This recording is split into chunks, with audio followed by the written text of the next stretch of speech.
2005 का वक्त था। इंटरनेट अभी नया था।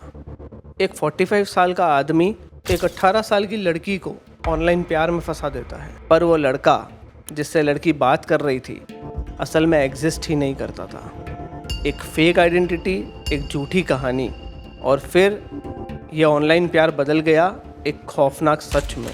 ये दुनिया के पहले ऑनलाइन डेटिंग मर्डर केसेस में से एक है। ये है कैटफिश लव ट्रायंगल केस।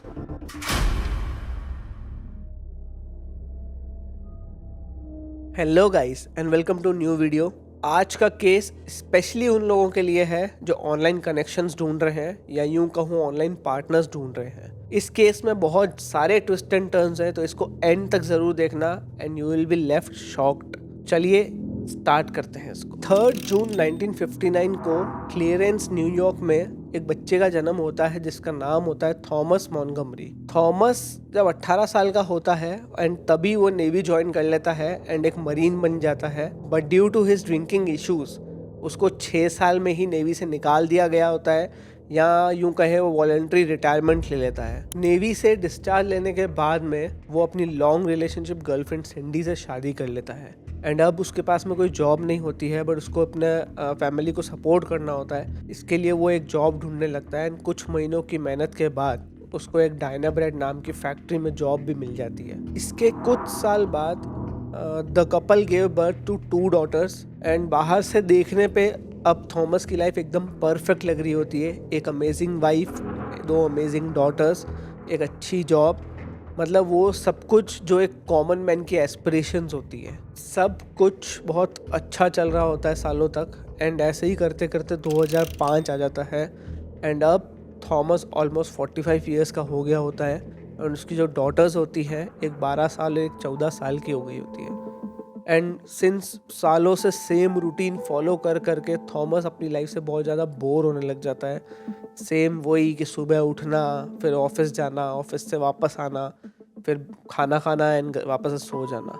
तो वो बहुत ज़्यादा ही एग्जॉस्टेड एंड बोर्ड फील कर रहा होता है अपनी लाइफ में। एंड इट वॉज लाइक कि there is nothing to look forward for him now, क्योंकि सब कुछ हो गया, वो भी सेटल हो गया है, सब ओके चल रहा है। तो इट वॉज वेरी एम्प्टीनेस होती है उसके अंदर एक। एट दिस मोमेंट उसका अपनी वाइफ सिंडी से भी इंटरेस्ट ख़त्म होने लगता है, इवन दो उन दोनों ने लव मैरिज करी होती है। अब उसको लगने लगता है कि he don't love Cindy anymore and उन दोनों के बीच में कोई स्पार्क भी नहीं बचा है। वो अपनी लाइफ से इतना ज़्यादा फेडअप हो चुका था कि वो अब बहुत ज़्यादा चिड़चिड़ा होने लग गया था एंड उसको छोटी छोटी सी बातें भी बहुत ज़्यादा इरिटेट करने लगी थी। And little did he new कि उसकी लाइफ में अब एक बहुत बड़ा ट्विस्ट आने वाला है। एक दिन जब वो अपना कंप्यूटर चला रहा होता है तो उसको एक साइट दिखती है pogo.com, जो एक ऑनलाइन गेमिंग साइट होती है।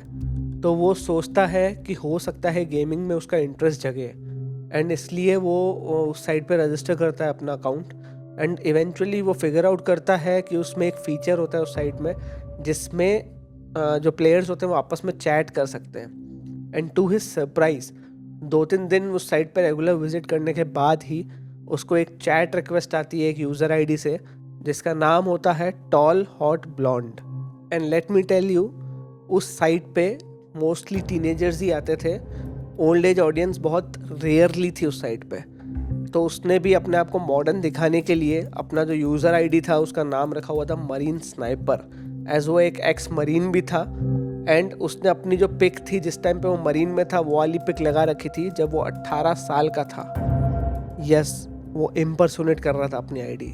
Instead of showing real name and image, वो अपने आप को यंग दिखाना चाह रहा था ताकि वो वहाँ पे आके यंग लड़कियों से बातचीत कर सके। एंड इस साइड पे आने के पीछे उसके इंटेंशंस बिल्कुल भी अच्छे नहीं थे। सो जब वो टॉल हॉट ब्लॉन्ड से बात करना शुरू करता है तब वो अपनी एज 18 साल बताता है एंड अपना नाम टॉमी बताता है instead of Thomas, because Thomas बहुत ओल्ड फैशन साउंड करता है। तो अपने आप को कूल दिखाने के लिए वो अपना नाम टॉमी बताता है उसको।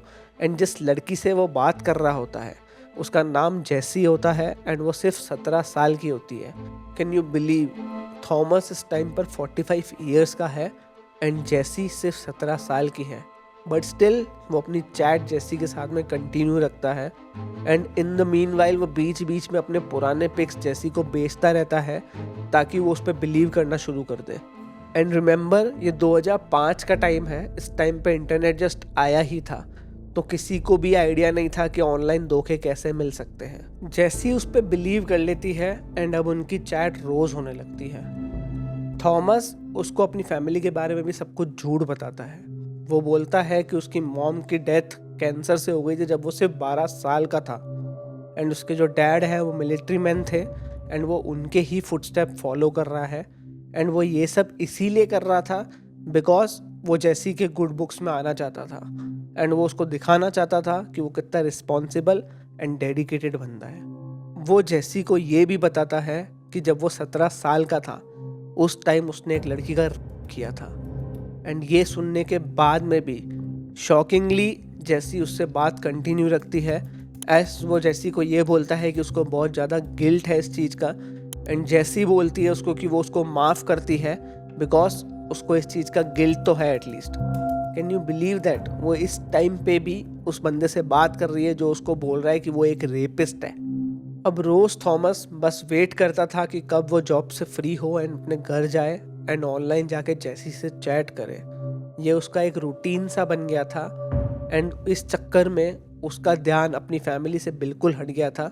उसको ये तक ध्यान नहीं था कि उसकी 2 डॉटर्स हैं जिसमें से बड़ी वाली तो जैसी की एज की ही है।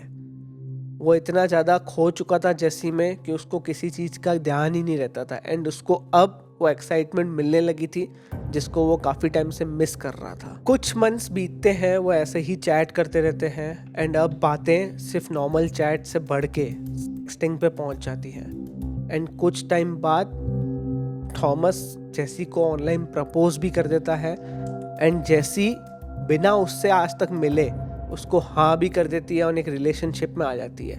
Like it's so sick to see कि ऑनलाइन आप इतना बिलीव कैसे कर सकते हो किसी पे कि आप उससे रिलेशनशिप में भी आ गए जबकि आपने उसको कभी इन पर्सन देखा भी नहीं है। नाउ अब वो दोनों रिलेशनशिप में होते हैं, इवन दो थॉमस की खुद की एक फैमिली होती है जिसमें एक अमेजिंग वाइफ एंड 2 डॉटर्स होती है। एंड जैसी को इस चीज़ की बिल्कुल भनक तक नहीं होती है, उसको बस ये लगता है कि वो 18 ईयर्स ओल्ड टॉमी से बात कर रही है, जबकि रियलिटी ये होती है कि वो 45 ईयर ओल्ड थॉमस से रिलेशनशिप में होती है जो उसकी एज का ऑलमोस्ट डबल होता है। एंड वो यहीं नहीं रुकते हैं, उनके बीच में शादी के वादे भी चालू हो जाते हैं। अब चैट रूम से हटकर उनकी बातें लेटर्स में भी होने लगी थी।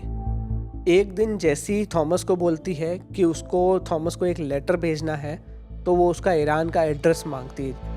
अब आप लोग सोच रहे होंगे कि थॉमस का ईरान का एड्रेस क्यों मांग रही है जबकि थॉमस तो न्यूयॉर्क में रहता है।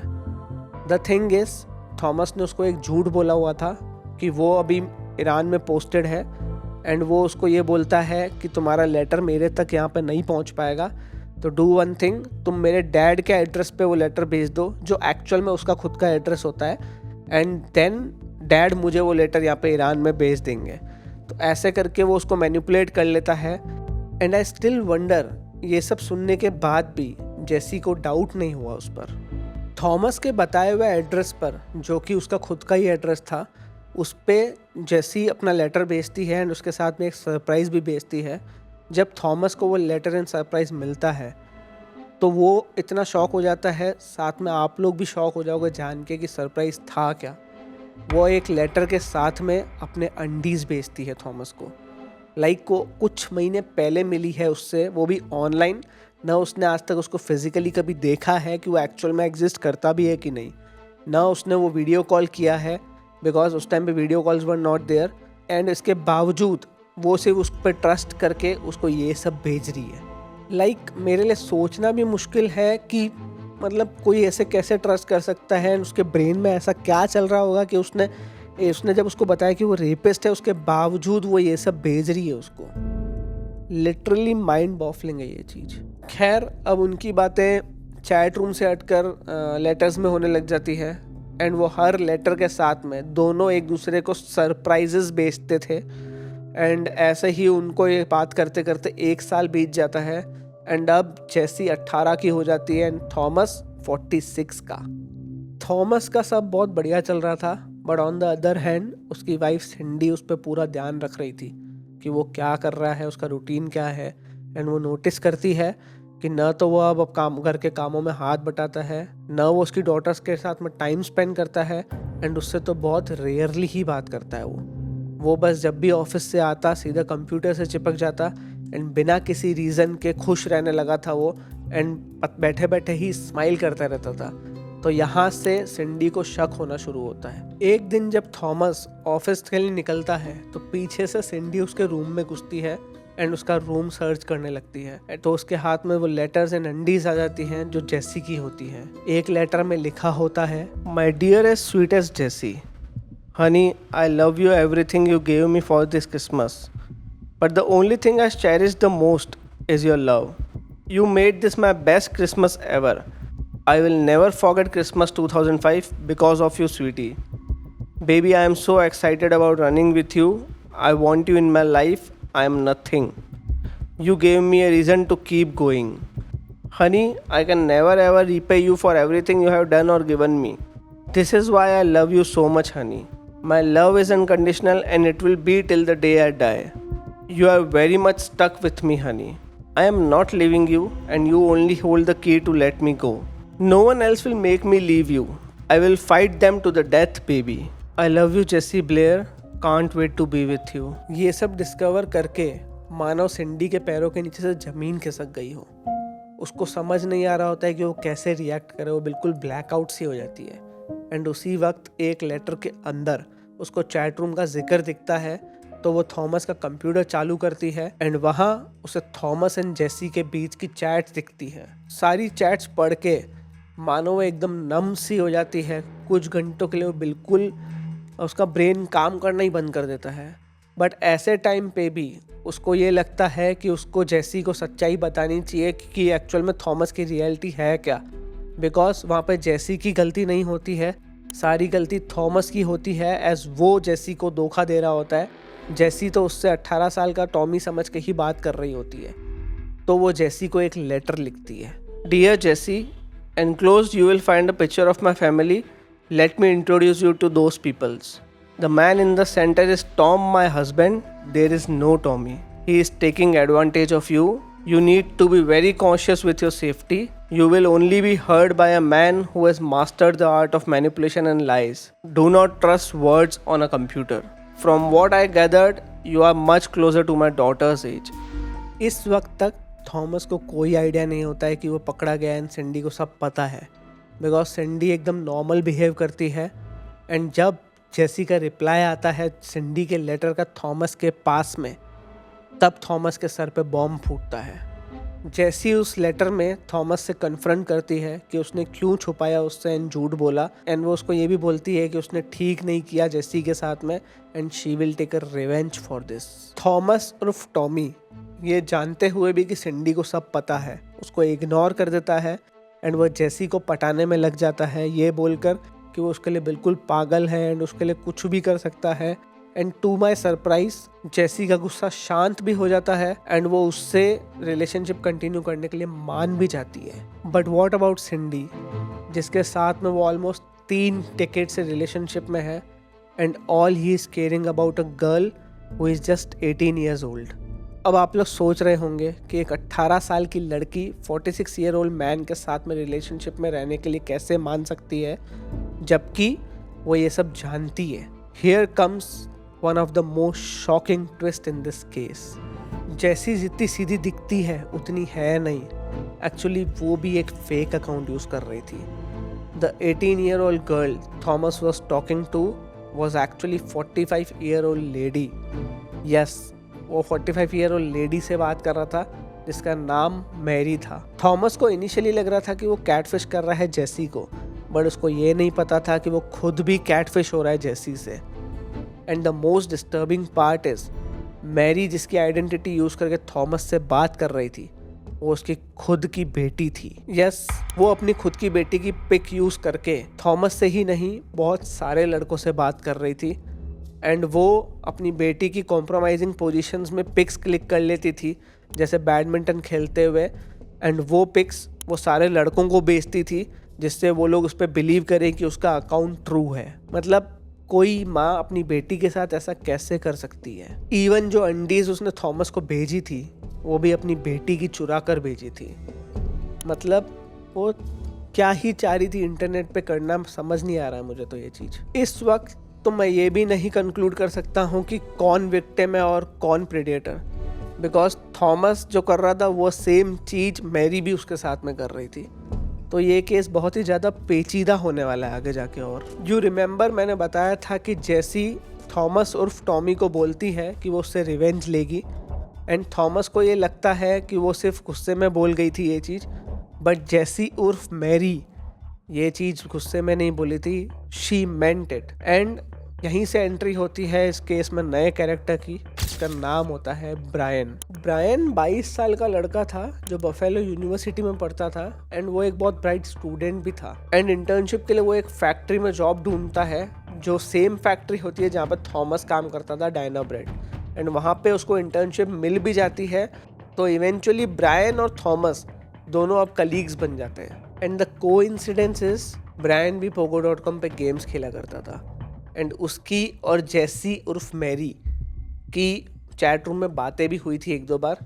तो जब मैरी ने पता लगाया कि ब्रायन है कौन उसके सोशल मीडिया बायो पे जाके, तो उसको ये पता पड़ता है कि जो ब्रायन है वो तो थॉमस के साथ ही एक ही फैक्ट्री में काम करता है। एंड यहीं से मैरी को अपना रिवेंज लेने का प्लान दिमाग में आया। जैसी उर्फ मैरी ने pogo.com पे जाके अब ब्रायन को मैसेज करना शुरू कर दिया था, एंड धीरे धीरे उसको ये चीज़ें बताने लगी कि थॉमस ने उसके साथ कैसे चीट किया, एंड उसके कारण वो कितना ज़्यादा डिप्रेशन में है। ब्रायन को अभी भी कुछ अंदाज़ा नहीं था कि वो जैसी से नहीं मैरी से बातें कर रहा है, एंड मैरी उसको धीरे धीरे करके अपने जाल में फंसा रही थी।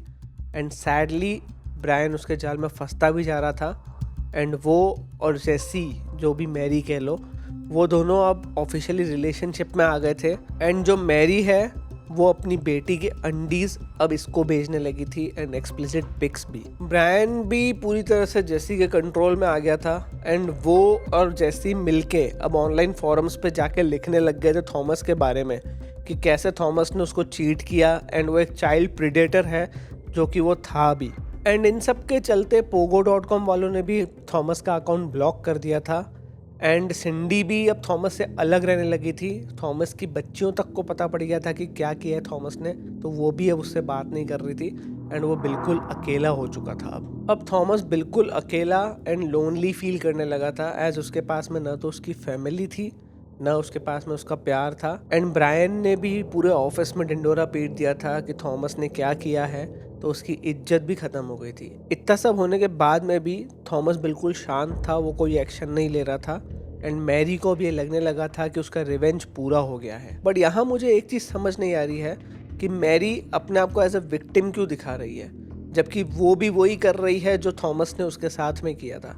इवन वो तो और ज़्यादा बदतर है थॉमस से, बिकॉज वो तो अपनी बेटी के पिक्स और उसकी अंडीज यूज़ कर रही है, दूसरे मेंस को भेज रही है, एंड पता नहीं कितने सारे मर्दों से वो बात कर रही है ऑनलाइन। एंड इस मोमेंट तक भी न थॉमस को न ब्रायन को, दोनों को भनक तक नहीं है कि वो 45 ईयर ओल्ड मैरी से बात कर रहे हैं, ना कि 18 साल की जैसी से। थॉमस को अब लगने लगा था कि this is the end, and उसने शायद 2-3 बार सुसाइड करने की कोशिश भी करी थी। एंड उसी वक्त उसकी लाइफ में वापस से एंट्री होती है जेसी की, एंड उन दोनों की कॉन्वर्जेशन ऐसे स्टार्ट होती है। जेसी का मैसेज आता है कि आई एक फॉर टॉमी, जिसके रिप्लाई में थॉमस बोलता है, Jessie I would sell my soul to be that Tommy. And then वो वापस लिखता है, I want you so bad Jessie, I want to hold you and kiss you. इसके reply में जेसी लिखती है, मेक लव टू मी, जिसके reply में थॉमस लिखता है, moves his fox's panties over and slowly rub the tip of the snake up her clit, जिसके reply में जेसी बोलती है, लाइक क्या ही चल रहा है ये। एंड वो लोग सेक्सटिंग स्टार्ट कर देते हैं, एंड ये सब वापस से शुरू हो जाता है। वो मंच तक ऐसे ही बात करते रहते हैं, एंड इसी टाइम पे जो जेसी उर्फ मैरी है वो ब्रायन से भी सेम बातें कर रही होती है। मतलब हद होती है, मतलब चल क्या रहा है, ये कैटफिश ट्रायंगल सा हो गया है। दोनों को लग रहा है कि वो एक 18 साल की जेसी से बात कर रहे हैं, and on the other hand Mary को अब ये पता है कि थॉमस की एज क्या है, दैट इज़ 46, तो वो उससे भी लगी हुई है, एंड वो ब्रायन से भी लगी हुई है जो 22 साल का है। मतलब it's so sick to see कि ऑनलाइन में कितना बड़ा स्कैम हो सकता है। जब जेसी और थॉमस वापस से अपने सो कॉल्ड रिलेशनशिप में आते हैं, तब थॉमस जेसी को क्लियर कर देता है कि वो नहीं चाहता है कि वो किसी और से भी बात करे या किसी और की तरफ देखे भी, वो सिर्फ उसकी है, ऐसा बातें चलती हैं इन दोनों के बीच में। And to the surprise Mary इस चीज़ के लिए मान भी जाती है, but little did she knew कि उसका अब ये प्लान बैकफायर होने वाला है। ब्रायन अब अपनी सो कॉल्ड गर्लफ्रेंड को सरप्राइज़ देना चाहता होता है, तो वो उसके लिए ऑफिस से लीव्स भी मांगता है एंड वो सबको ये भी बताता है कि वो वेस्ट वर्जीनिया जा रहा है अपनी गर्लफ्रेंड को सरप्राइज़ देने। एंड ये बात थॉमस सुन लेता है। ये सुनकर थॉमस को बहुत ज़्यादा गुस्सा आ जाता है, इतना कि वो अपना कंट्रोल खो देता है एंड वो सीधा जेसी को एक मैसेज लिखता है जिसमें वो बोलता है कि तुमने मेरी जगह पे ब्रायन को चुना एंड तुम अभी भी उससे बात कर रही हो एंड वो तुमसे मिलने वेस्ट वर्जीनिया भी आ रहा है। एंड वो ये भी बोलता है कि अगर तुम्हें उसके साथ ही रहना है तो जाओ, उसके साथ ही रहो, मेरे को अकेला छोड़ो। इसके रिप्लाई में जेसी लिखती है कि वो बिल्कुल बात नहीं करती है ब्रायन से एंड बहुत ज़्यादा मासूम बनती है कि मेरे को तो कुछ पता ही नहीं है क्या हो रहा है एंड ब्रायन से तो मैंने कभी बात ही नहीं करी, पता नहीं वो क्यों ऐसा बोल रहा है। ऐसे करके वो बात को संभालने की कोशिश करती है। बट द थिंग इज़, ये एक्चुअलिटी होती है कि जेसी को नहीं पता होता है कि ब्रायन प्लान बना रहा है वहाँ पे आने का। तो वो पैनिक में भी आ जाती है ये सोच के कि अगर वो बाई चांस आ गया तो वो कैसे सामने जाएगी उसके। जेसी उर्फ मैरी बिल्कुल भी नहीं चाहती थी कि ब्रायन वहाँ पे आए, बिकॉज अगर ऐसा होता तो उसका भांडा फूट जाता और सबको पता पड़ जाता, थॉमस तक को, कि वो लोग जेसी से बात नहीं कर रहे थे, वो लोग मैरी से बात कर रहे थे। एंड इसीलिए ब्रायन को रोकने के लिए वो ब्रायन को मैसेजेस भेजती है कि तुम्हें तो बस मेरे साथ में करना है, इसीलिए तुम आ रहे हो। एंड ऐसा उसको फील कराती है ब्रायन को कि वो गिल्ट में आ जाए कि यार मैं क्या कर रहा हूँ और मैं नहीं जाता हूँ। एंड होता भी ऐसा ही है। ब्रायन उसको बोलता है कि ठीक है, अगर तुम कंफर्टेबल नहीं हो तो मैं नहीं आता हूँ करके। तो यहाँ पे जेसी इस तरीके से अपनी बात वापस से संभाल लेती है। इतना होने के बावजूद वो वापस से दोनों के साथ में रिलेशनशिप मेंटेन करने लग जाती है। ऑल्दो थॉमस जेसी को ऐसे दिखाता है कि उसको ब्रायन से कोई प्रॉब्लम नहीं है एंड सब कुछ ठीक है अब, बट मन ही मन वो ब्रायन से बहुत ज़्यादा नफरत करने लग जाता है, एज उसको ये लगने लगता है कि ब्रायन की वजह से उसके और जेसी के बीच में रिलेशनशिप्स ख़राब हो रहे हैं। एंड इसीलिए अब वो ब्रायन को धमकाने एंड गालियाँ देने लगता है चैट बॉक्स में। थॉमस एंड ब्रायन की चैट्स में अब रेगुलर लड़ाइयाँ होना शुरू हो गई थी एंड थॉमस ने ब्रायन को बहुत बार धमकी भी दी थी जान से मारने की। एंड थॉमस अब जिम जाने भी लग गया था, लाइक वो एक वॉर के लिए प्रिपेयर हो रहा हो। एंड अब सिर्फ एक चिंगारी की ज़रूरत थी इस वॉर को भड़काने के लिए, एंड वो भी हो जाती है जब थॉमस वापस से जेसी को पकड़ लेता है ब्रायन से बात करते हुए। And now something very bad is going to happen. Thomas Jessie को कन्फ्रंट करता है एंड इस बार वो बहुत बुरी बुरी गालियाँ देने लगता है उसको, वो बहुत ज़्यादा आउट ऑफ कंट्रोल हो जाता है। एंड वो जेसी को ये धमकी भी देता है कि वो कुछ ग्रुप ऑफ मेंस को हायर करेगा एंड उसके वहाँ पे भेजेगा उसका गैंग करने के लिए। Now the situation gets very scary because जो मेरी आइडेंटिटी यूज़ कर रही है वो उसकी बेटी की है। तो बाय चांस थॉमस ऐसा कोई स्टेप उठा लेता है तो जो मेंस होंगे जो गैंग रेप करने जाएंगे वो उसकी बेटी की आइडेंटिटी जानते हैं, उसकी नहीं। तो वो तो सेफ़ रहेगी, बट उसकी बेटी जहाँ भी होगी वो रिस्क में रहेगी एंड उसको भनक तक नहीं होगी कि उसके साथ में क्या हो सकता है। It's so scary right now. And इस टाइम पे भी Mary don't give a fuck, वो ब्रायन से बातचीत चालू रखती है। अब आप लोगों को लग रहा होगा कि थॉमस ने बस यही प्लान कर रखा था, बट ऐसा नहीं है। उसका एक्चुअल प्लान तो अब स्टार्ट होने वाला था। 13 सितंबर 2006 को ब्रायन जब फैक्ट्री में काम कर रहा होता है, उस वक्त थॉमस पार्किंग में जाके उसकी कार देखता है कि ओके ब्रायन अंदर ही है। एंड वो उसकी कार के पास में जाता है एंड चाकू से उसकी कार का एक टायर फाड़ देता है, ताकि जब वो ब्रायन को कन्फ्रंट करे उस टाइम पे ब्रायन भाग ना सके वहाँ से। करीब रात के 10 बजे ब्रायन की शिफ्ट ओवर होती है एंड वो अपनी कार के पास तक आता है। एंड ये फ्राइडे का डे था तो इसीलिए वीकेंड था तो ज़्यादा लोग नहीं होते हैं, ना सिक्योरिटी गार्ड्स होते हैं, बिकॉज वीकेंड्स पे वो लोग मेजरली सब चले जाते थे और उसके बाद में डायरेक्ट मंडे को मिलते थे। तो वो जैसे ही अपनी कार में बैठता है उसी वक्त थॉमस उसकी कार के पास में आता है, जो उसकी साइड की जो विंडो होती है वहाँ पे अपनी राइफल से एम करता है एंड बैक टू बैक 3 गोलियाँ चला देता है। वो गोलियां सीधा ब्रायन के सर में लगती है एंड उसकी ऑन द स्पॉट डेथ हो जाती है। एंड जैसा कि मैंने बताया कि वहाँ पे कोई होता नहीं है, तो ब्रायन की गाड़ी मंडे सुबह तक वहीं खड़ी रहती है एंड जब मंडे सुबह को सिक्योरिटी गार्ड जाते हैं तब वो ब्रायन की बॉडी डिस्कवर करते हैं। पुलिस को बुलाया जाता है एंड अब पुलिस इन्वेस्टिगेशन स्टार्ट करती है। पुलिस सबसे पहले ब्रायन का फ़ोन एंड उसकी ऑनलाइन एक्टिविटीज़ चेक करती है एंड ज़्यादा देर लगती नहीं है पुलिस वालों को ये पता करने में कि उनके चैट में क्या बातें हो रही थी। उनको थॉमस की सारी धमकी भरी चैट्स मिल जाती हैं एंड उनको ये भी पता पड़ता है कि यहाँ पे एक लव ट्रायंगल चल रहा था। पुलिस वाले अब थॉमस को ढूंढने लगते हैं एंड ऑब्वियसली वो भागा हुआ होता है, गायब होता है। तो पुलिस वाले जो चैट होती है वो तो उनने पढ़ी होती है, तो उनको ये डर लगता है कि कहीं थॉमस वेस्ट वर्जीनिया तो नहीं गया जेसी के पीछे। तो वो वेस्ट वर्जीनिया की पुलिस को इन्फॉर्म करते हैं। वेस्ट वर्जीनिया की पुलिस जेसी के घर पे जाती है। पुलिस जैसे ही जेसी के घर के गेट पे नॉक करती है तो मैरी गेट खोलती है एंड मैरी पुलिस वालों को बताती है कि जेसी बाहर गई है, वो यहाँ पे नहीं है। एंड वो उनसे पूछती है कि वो लोग उसके लिए क्यों पूछ रहे हैं। तब पुलिस वाले ये बताते हैं कि थॉमस ने ब्रायन का मर्डर कर दिया है एंड हो सकता है कि वो जेसी के पीछे भी गया हो। ये सुनते ही मैरी अंदर से बिल्कुल हिल जाती है एंड वो पुलिस वालों को पूरी बात बताती है कि वो ही थी इन सब चीज़ों के पीछे एंड वो ही इन दोनों को कैटफिश कर रही थी।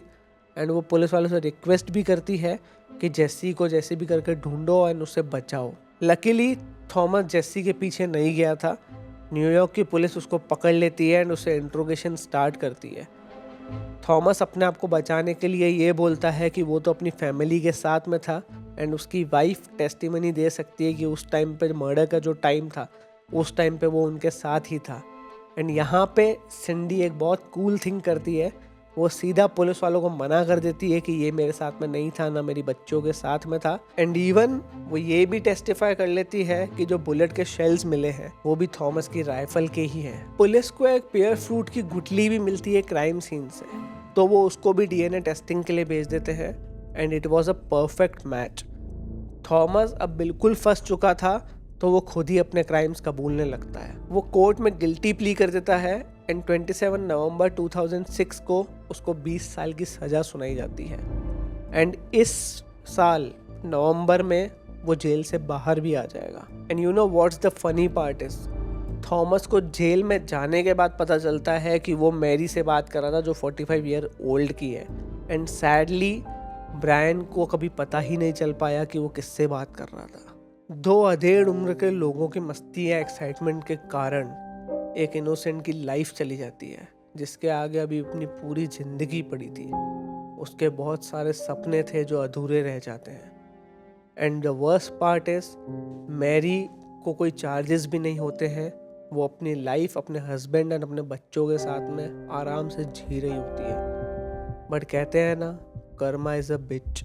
एक दिन जब रियल जेसी कुछ न्यूज़पेपर्स टटोल रही थी तो उसको एक क्लिपिंग दिखती है जिसमें उसका एंड मैरी का नाम होता है। जब वो पूरी क्लिपिंग पढ़ती है तब उसको समझ में आता है कि उसकी माँ ने उसके साथ में एंड बाकी लोगों के साथ में क्या किया है। एंड इसके बाद में जो मैरी का हस्बैंड होता है वो भी उसको डाइवोर्स दे देता है, विच ही डिड राइट। एंड जो ओरिजिनल जेसी थी वो भी उसके बाद से अपनी माँ की कभी शक्ल नहीं देखना चाहती होती है और ना ही वो उसके साथ में रहती है। एंड आज की डेट में मैरी अपने खुद के पेरेंट्स के साथ में उनके घर पे रहती है। दिस केस टीच अस कि ऑनलाइन डेटिंग कितनी रिस्की हो सकती है। एंड जो लोग भी ऑनलाइन डेटिंग करते हैं, मैं उन सबसे रिक्वेस्ट करना चाहता हूँ कि किसी पे भी ट्रस्ट नहीं करें until you meet them in person, या आप उनको सालों से जानते नहीं हो।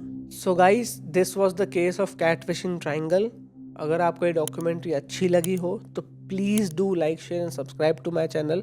ऐसी बिग डॉक्यूमेंट्रीज बनाने में हमें बहुत ज़्यादा मेहनत लगती है, तो आपका एक लाइक और सब्सक्राइब हमें बहुत ही ज़्यादा मोटिवेशन देता है आगे भी ऐसी डॉक्यूमेंट्रीज कंटिन्यू करने के लिए। Also you can follow me on Instagram for regular updates and Spotify पे भी हमारी डॉक्यूमेंट्रीज अवेलेबल है, तो आप वहाँ पे भी जाके सुन सकते हैं। Both links are in description. मिलते हैं नेक्स्ट वीडियो में, तब तक के लिए स्टे सेफ, स्टे हैप्पी।